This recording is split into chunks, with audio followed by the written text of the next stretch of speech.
Hi there, I'm your English coach, Christina, and welcome to Speak English with Christina, where you'll learn American culture and business know-how to become confident in English. So, you have a Skype meeting with an American business. You have the usual stress of a real meeting, but with even more questions. What if you also have to deal with technical problems? What if the connection fails? Don't worry, here's how you can use that situation to your advantage. Let's go.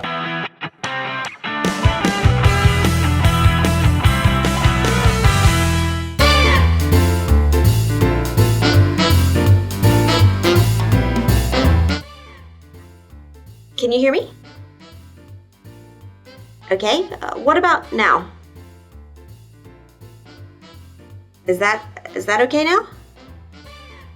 Okay, I can see you, but I can't hear you. Can you hear me now? If you've used Skype, you've experienced a conversation like that. And if you have American colleagues or clients, then Skype is probably part of the job. And there's even a verb for that in English, to Skype someone. American companies often use Skype interviews in the hiring process. The interviewer wants to see your smile and your energy and how reliable you are. And that's why technical problems can be devastating, because you might make one of these two common devastating mistakes. The first one is pretending everything is okay. That will not help you. The interviewer might think that's how you handle tough situations, by ignoring the problems instead of dealing with them. Technical problems are real problems. If you can't hear well, the conversation won't be productive. You won't understand the questions, and you'll give irrelevant answers. The second devastating mistake is panicking. It shows that you're easily stressed by something as common as using Skype. You'll appear uncomfortable with technology.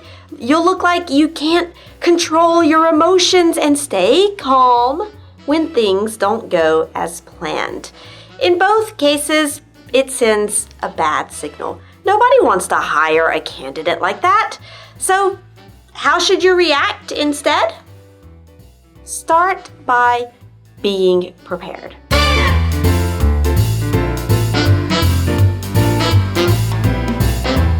You should be just as serious in your preparation for a Skype or phone interview as you would for a physical interview. In fact, maybe you should prepare more.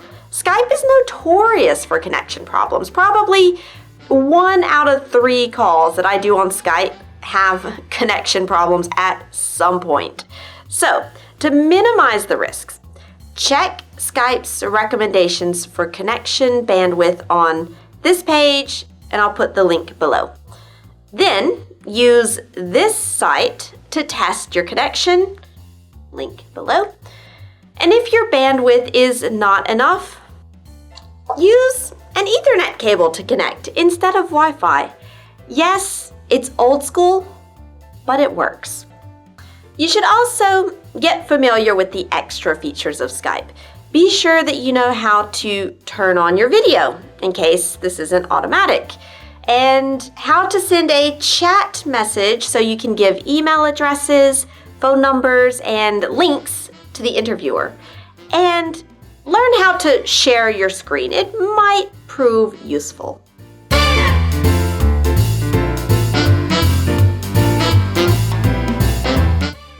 As I said, connection problems aren't unusual on Skype.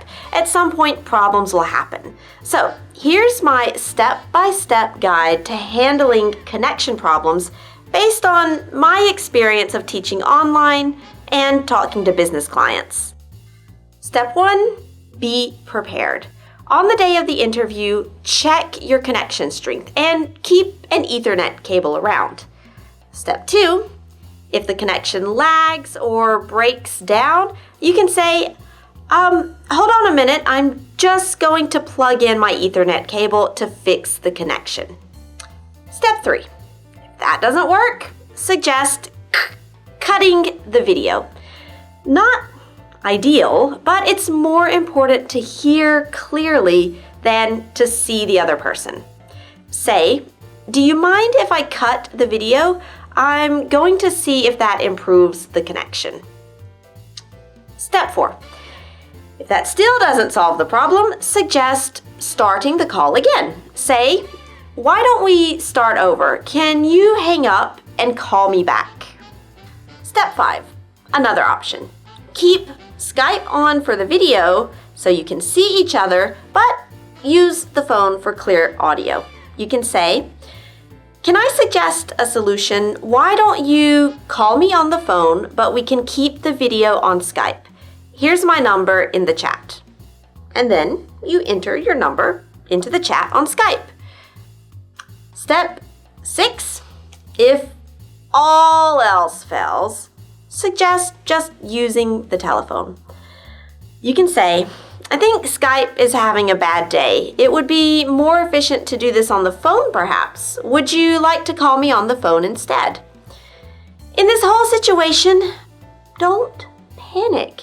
Use this opportunity to show that you can control your stress, handle an unplanned situation, and manage the problems of everyday business. For example, one time I had a video interview with a big business client who wanted to discuss English coaching for their sales manager. We had terrible Skype connection problems, and it took us 10 very long minutes to find a solution. But in the end, the company signed up 3 students for coaching programs instead of 1 as they originally planned. And the HR manager said, "You were so calm during the connection problems. I felt that you must be really good at teaching online." If I had panicked, maybe they would have said, "Thanks for your offer, but we're gonna continue looking."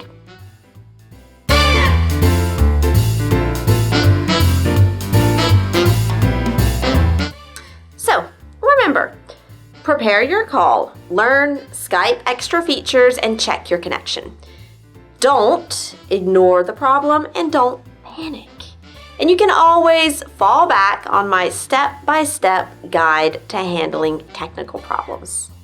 Now, write down your plan and the sentences that you can use in that situation and keep them around during your call. And that's an advantage of Skype, is that you can cheat and be prepared with notes, so you know that everything will be fine even if problems arise. And now, you're done.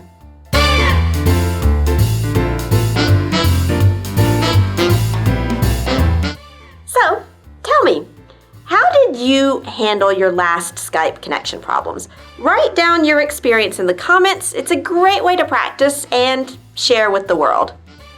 And if you're a busy professional who needs to level up your fluency, but you find it difficult to do alone, let me help you with Master Real American English. It's a 6-month coaching program in which my team and I empower you to express yourself fluently and naturally so that people focus on your professional skills and expertise, not on your level of English. For more information, click the link below where you can apply to join this program today. Thank you for learning with Speak English with Christina, and I'll see you next time.